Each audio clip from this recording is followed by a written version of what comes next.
प्रशासन पूर्व सैनिक गुप्तचर अधिकारी जो चंपारण के पुण्यभूमि से माननीय प्रशांत किशोर जी के जन स्वराज अभियान में चल रहा हूं। आपको माननीय प्रशांत किशोर जी द्वारा बिहार की बेहाली और गरीबी के बारे में आप उनके मुख से, उनके वाणी से सुनिए। नमस्कार, आदाब। आप सबका यहाँ समय निकाल कर आने के लिए बहुत बहुत धन्यवाद। मेरा इनाम है प्रशांत किशोर। हम कोई नेता नहीं है, हमारा कोई दल नहीं है और हम वोट भी नहीं मांगते। लोग बता रहा है कि भैया वोट नहीं मांगिएगा तो बिहार में नया व्यवस्था कैसे बनेगा। गांधी जी ने इस देश को आजाद कराया। गांधी जी ने आपसे हमसे वोट नहीं मांगा। गांधी जी ने इस समाज को जगाया। गांधी जी आगे आगे चले, पीछे से पूरा समाज चला, तब आपको आजादी मिली। अगर गरीबी से आजादी चाहते हैं तो सबको बिहार में अपने और अपने बच्चों के लिए सजग होना पड़ेगा, खड़ा होना पड़ेगा। इसलिए ये अभियान चला रहे हैं। वोट क्यों नहीं मांगते? वोट मांगने वाला तो हर 1-2 वर्ष पर कोई ना कोई आपके पास आता ही है। जो आता है यही कहता है हमको वोट दे दो, हम आएंगे तुम्हारा सब काम कर देंगे। यही सुन सुन के आप जीवन भर से वोट दिए जा रहे। पहले आपने कांग्रेस को जिताया, फिर 15 बरस गरीब के बेटा लालू जी को राजा बनाए। अभी 18 साल से नीतीश बाबू कुर्सी पर बैठे। दिल्ली में लोगों ने मोदी जी को भी बैठा कर देख लिया। आपका और आपके बच्चों का जीवन नहीं सुधरा। अब आए हैं कोई प्रशांत किशोर। आप हमारी बात सुनिएगा, हम पर भरोसा करके हमको वोट दीजिएगा। तो इस बात की क्या गारंटी है कि जीतने के बाद हम आपके साथ धोखा नहीं करेंगे। जैसे पहले का आदमी धोखा किया, हम भी आपके साथ धोखा कर सकते। इसीलिए ये वोट मांगने का अभियान नहीं है। अभी 15-20 मिनट में आपको रास्ता बताएंगे। आपको ये बताएंगे, आपके आंख के सामने दिखाएंगे कि आपके गरीबी बदहाली का कारण क्या है और इससे निकलने का उपाय क्या है। आप बात को सुनिए, समझिए, ठीक लगे तो अपनाइए, न ठीक लगे तो जैसे जिंदगी चल रहा है वैसे चलाइए। यहाँ पर हमारे मुसलमान भाई बहुत बैठे हुए। हम 5000 गांव में पैदल चलकर यहाँ पहुंचे और रोज कैमरे पर कहते हैं कि दलितों के बाद अगर सबसे ज्यादा कहीं गरीबी बदहाली दिखी तो मुसलमान भाइयों के गांव में दिखी।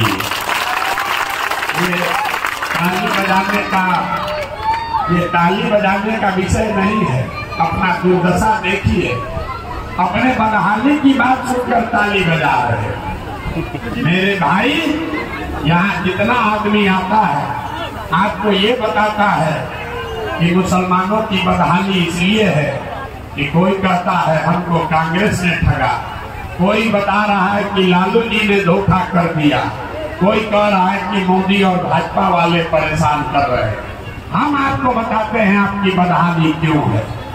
आपकी बदहाली इसलिए है कि आपके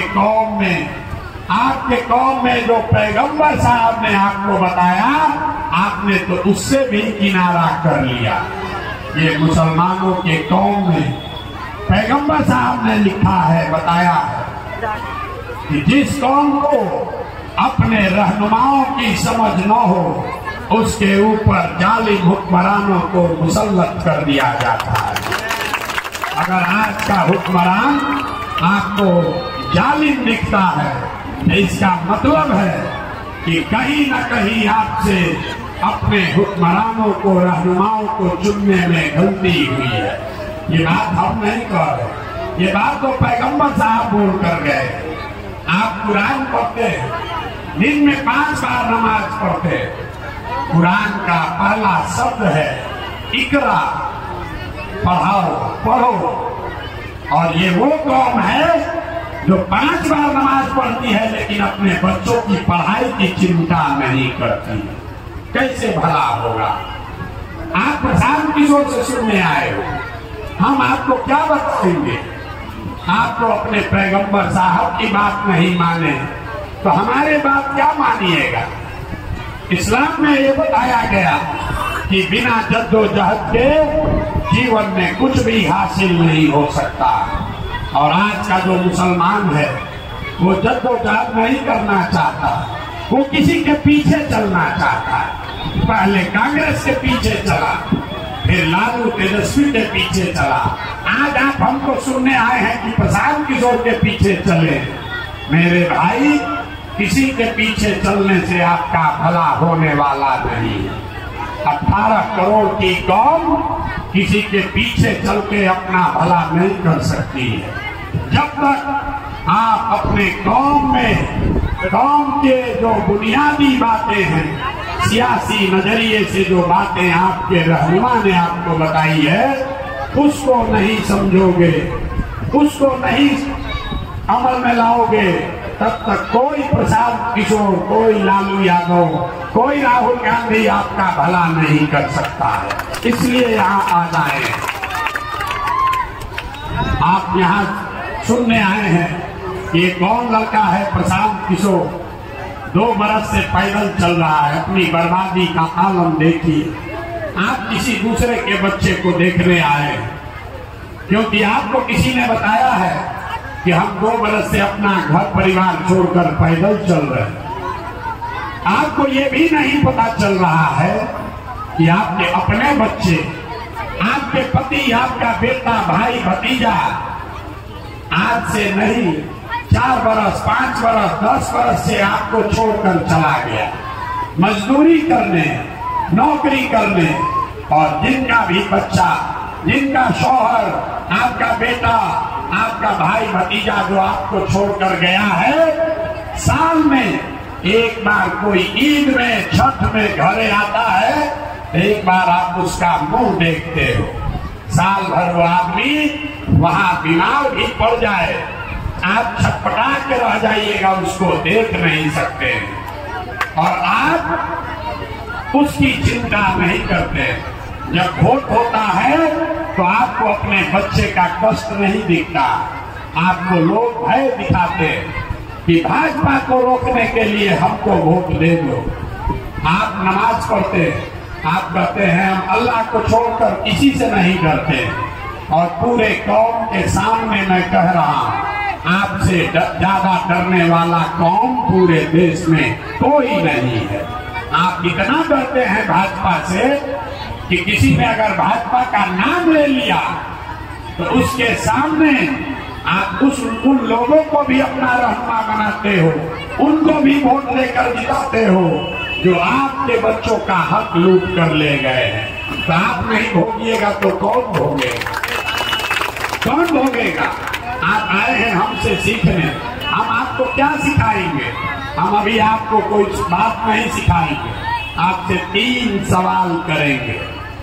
पूरी पदयात्रा में हर गांव में हम सिर्फ 3 सवाल करते हैं, आप उसका जवाब दीजिए और आपको अभी दिखेगा कि आपकी ये गरीबी बदहाली की वजह क्या है, इसका जिम्मेवार कौन है और इससे बाहर कैसे आप निकल सकते हैं।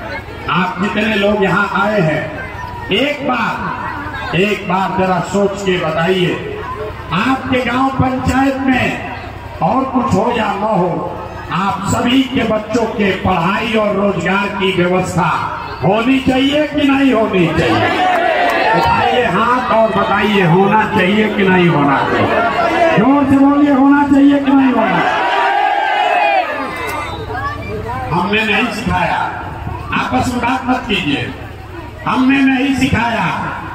यहाँ बैठा हुआ हर व्यक्ति, आप चाहे हिंदू हैं या मुसलमान, अनपढ़ हैं या पढ़े लिखे, गरीब हैं या अमीर, महिला हैं या पुरुष, सबने कहा कि न भैया, पढ़ने और रोजगार का व्यवस्था तो होना ही चाहिए, किसी प्रशांत किशोर की जरूरत नहीं है।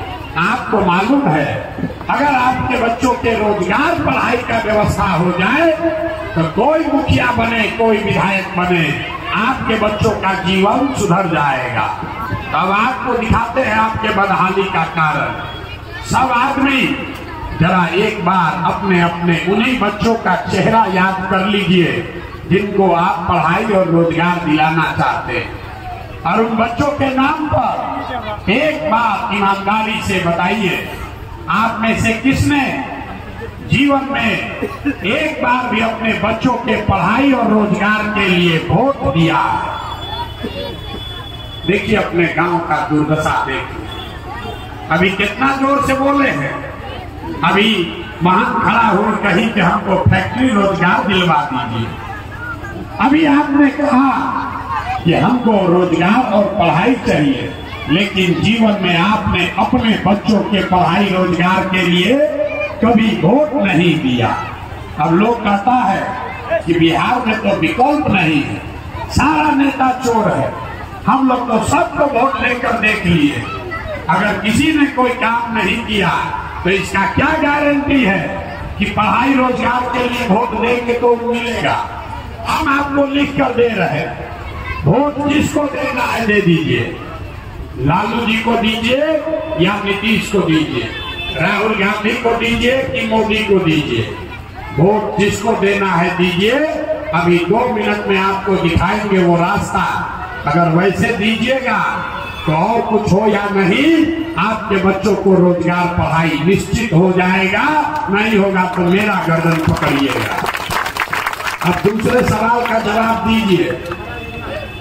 सब आदमी सोचकर बताइए, आज तक आपने जिस दल को, नेता को भी वोट दिया, उन नेताओं ने आपके और आपके बच्चों के लिए कुछ किया है कि नहीं किया? आप उठाकर बताइए, किया है कि नहीं किया है? जोर से बोलिए। नहीं किया है। पूरा गांव बोला है, अब पीछे मत हटिएगा। आपने कहा कि हम लोगों ने जिसको भी वोट दिया आज तक कोई हमारा काम ही नहीं किया, तो हम गिनवाना शुरू करते हैं। सही बोले तो हाँ बोलिएगा, गलत बोले तो ना बोलिएगा। अब बात खत्म होगा, आपको दिखेगा कि कैसे आपके बच्चे को रोजगार पढ़ाई मिलेगा। पूरे बिहार में, आपके गांव पंचायत में भी बहुत सारे लोगों ने 5 किलो अनाज के लालच में मोदी जी को, भाजपा को वोट दिया।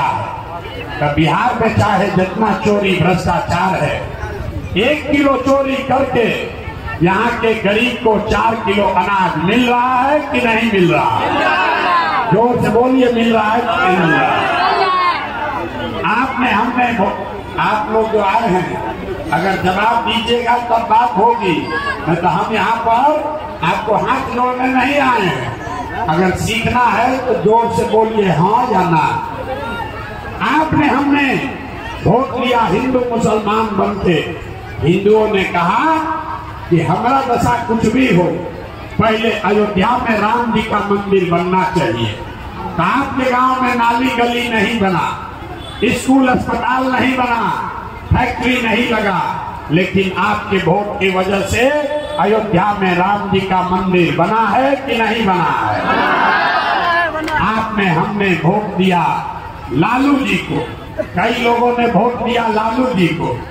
लोग कहते हैं कि जाने दीजिए विकास नहीं हुआ, सड़क नहीं बना, बिजली नहीं आया, पढ़ाई नहीं हुआ, रोजगार नहीं मिला, लेकिन लालू जी के राज में गरीब को, पिछड़े को, अकलियत को आवाज मिला, सम्मान मिला। तो लालू के राज में सड़क बिजली नहीं बनी, आपके बच्चों को रोजगार पढ़ाई नहीं मिला, लेकिन गरीब को, पिछड़े को आवाज और सम्मान मिला कि नहीं मिला? जोर से बोलिए, मिला कि नहीं मिला? हमने कई लोगों ने वोट दिया नीतीश कुमार को। लोगों ने कहा हमको सड़क और बिजली चाहिए। लालू जी के राज में बिजली, सड़क, पानी नहीं था। तो नीतीश के राज में, इसी बदहाल बिहार में, और कुछ हो या न हो, बिजली का बिल 1000 आए चाहे 2000, घरे घरे बिजली आया है कि नहीं आया है? अरे आया है कि नहीं आया है बिजली?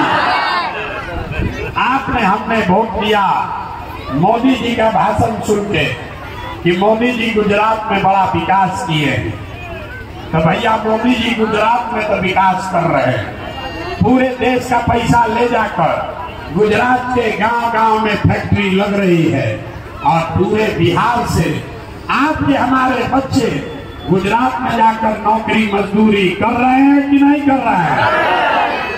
आप लोग किस बात पर वोट दिए हैं जो आप लोग को नहीं मिला? किस बात पर वोट दिए जो नहीं मिला? आपने खुद कहा अपने बच्चों के नाम पर कि भैया हम लोग अपने बच्चों के पढ़ाई रोजगार के लिए किसी को वोट नहीं दिए, तो जो वोट जिसके लिए दिए वो मिला और जिसके लिए वोट नहीं दिए वो नहीं मिला। इतने बात बताने आए, वोट नहीं मांगते, बोइएगा बबूल तो आम कहाँ से खाइएगा? वोट दीजिएगा 4 किलो अनाज पर तो आपके बच्चों को रोजगार कहाँ से मिलेगा? वोट दीजिएगा मंदिर मस्जिद बनाने के लिए तो आपके बच्चों के लिए फैक्ट्री कैसे लगेगा? वोट दीजिएगा जाति के नाम पर तो आपके बच्चों के लिए पढ़ाई कैसे होगा? वोट दीजिएगा लालू के डर से भाजपा को और भाजपा के डर से लालू को तो आपके बच्चों की मजदूरी कैसे खत्म होगी? नहीं हो सकती, नहीं हो सकती है। आप जिस चीज के लिए भी वोट दिए हैं वो आपको मिला है। आपने मोदी को अनाज के लिए वोट दिया तो अनाज मिला है, मंदिर के लिए वोट दिया मंदिर बना है। लालू जी को अगर आपने आवाज के लिए वोट दिया तो गरीब और पिछड़े को आवाज मिला है। नीतीश को आपने बिजली के लिए वोट दिया, इसी बिहार में बिजली आई है। आपने गुजरात के विकास को देखकर वोट दिया, गुजरात में विकास हुआ है। लेकिन आपने अपने बच्चों के पढ़ाई रोजगार के लिए जीवन में वोट नहीं दिया, इसीलिए आपका बच्चा अनपढ़ और मजदूर रह गया। यही बात बताने आए। जब आपको अपने बच्चों की चिंता ही नहीं है तो नेता आपके बच्चों की चिंता क्यों करेगा? लोग कहता है हमको नेता ठग रहा है। हम आपको बता रहे हैं कोई नेता आपको नहीं ठग रहा। नेता को ठगने का जरूरत क्या है? आप तो अपने ठगाने के लिए तैयार बैठे। हम जितने मुसलमान भाइयों के गांव से निकलते हैं लोग कहता है भैया हम लोग का दुर्दशा देखिए। और जितने मुसलमान भाई यहाँ है, जितने मुसलमान लोग यहाँ बैठे, आप चाहे स्कूल का बात कीजिए, रोजगार का बात कीजिए, जिस दिन वोट होगा उस दिन आपको ये कोई बात याद नहीं रहेगी। आपको एक ही बात याद है, कोई एक आदमी भाजपा का डर दिखाएगा और आपका झोला में भर के वोट ले जाएगा। वो लोग भी ले जाएंगे जिन्होंने आपके बच्चों का हक मारा है, वो लोग भी ले जाएंगे जिन लोगों ने आपके परिवार का जीना मुश्किल किया है। ये आपकी दुर्दशा है। जब आप अपने बच्चों के लिए नहीं फिक्रमंद हैं तो नेता आपके बच्चों के लिए क्यों फिक्रमंद होगा? अगर हमारी बात पर भरोसा नहीं है तो अभी आपको दिखाते हैं कि आपके दुर्दशा का क्या आलम है। जरा एक बार हाथ उठाकर बताइए, और कुछ हो या ना हो, आपको अपने बच्चों की चिंता है या नहीं? हाथ उठाकर बताइए पीछे तक, अपने बच्चों की चिंता है कि नहीं है? अरे अपने बच्चों की चिंता है कि नहीं है? पूरा गांव बोला है, अब सब का सब आदमी झूठ बोल रहा है, पूरा गांव झूठ बोल रहा है। आपने कहा बिल्कुल आराम से हाथ उठाकर कह दिया हमको हमारे बच्चों की चिंता है। हम इसी बरसात में अभी 8 किलोमीटर से पैदल आ रहे, रास्ता में अगर 500 बच्चा मिला है, अगर 500 बच्चा मिला है, आधा से ज्यादा आपके बच्चों के शरीर पर शुद्ध कपड़ा नहीं है। जितने छोटे बच्चे हैं यहाँ देख लीजिए, ज्यादातर बच्चों के पैर में हवाई चप्पल भी नहीं है। हम सुबह से चल रहे, शाम हो गया, अभी तक किसी का बच्चा पढ़ता हुआ नहीं मिला। या तो आपका बच्चा विद्यालय गया नहीं, और अगर गया तो खिचड़ी खा के 10 बजते बजते रोड पर, गली में, घूरा पर, मैदान में दौड़ रहा। ये आपके बच्चे, ये नेताओं के बच्चे नहीं हैं, हमारे बच्चे नहीं हैं, ये आपके बच्चे। लोगों से पूछते हैं, अरे भाई अपने बच्चे को कपड़ा काहे नहीं पहनाते हो, चप्पल क्यों नहीं खरीदते हो, पढ़ाते क्यों नहीं हो? लोग कहता है भैया इतना गरीब है, कहां से पढ़ाए, कहां से कपड़ा खरीदे।